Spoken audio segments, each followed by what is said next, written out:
U.S. accuses Iran of alarming provocations. U.S. Secretary of State Rex Tillerson has accused Iran of alarming ongoing provocations aimed at destabilizing the Middle East and undermining America's interests in the region. An unchecked Iran has the potential to travel the same path as North Korea and to take the world along with it, Mr. Tillerson said.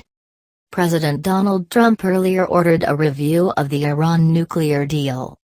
However, the U.S. admits that Tehran is complying with the 2015 agreement.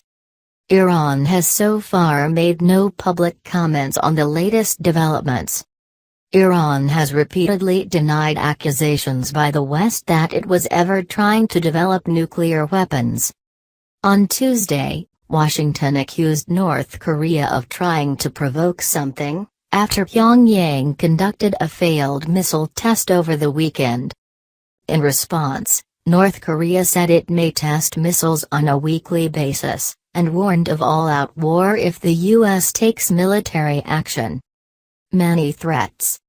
Speaking on Wednesday, Mr. Tillerson said the Iran review, which he announced in a letter to Congress a day earlier, would not only look at Tehran's compliance with the nuclear deal but also its actions in the Middle East.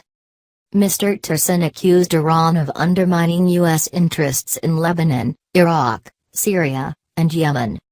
A comprehensive Iran policy requires we address all of the threats posed by Iran, and it is clear there are many, he said.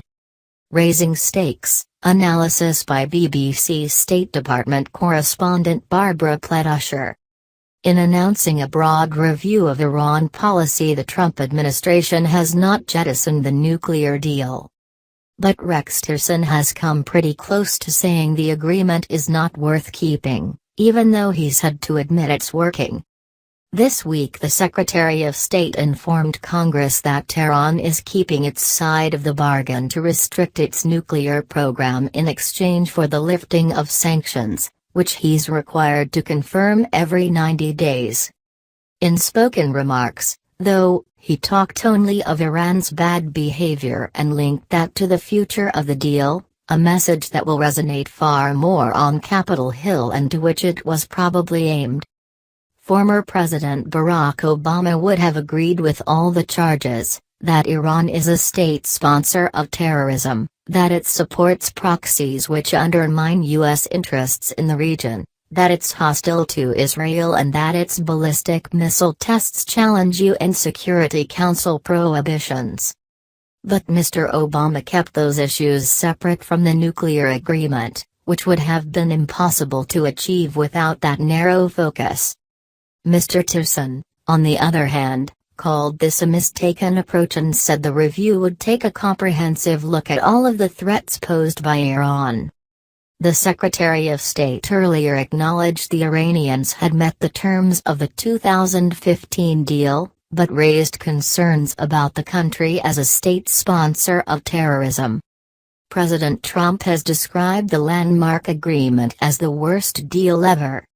However, his predecessor Barack Obama argued the deal, between Iran and 6 world powers including China, Russia and the UK, was the best way to prevent Iran getting a nuclear weapon. Sanctions were lifted after the International Atomic Energy Agency, IAEA, certified Tehran had restricted its sensitive nuclear activities.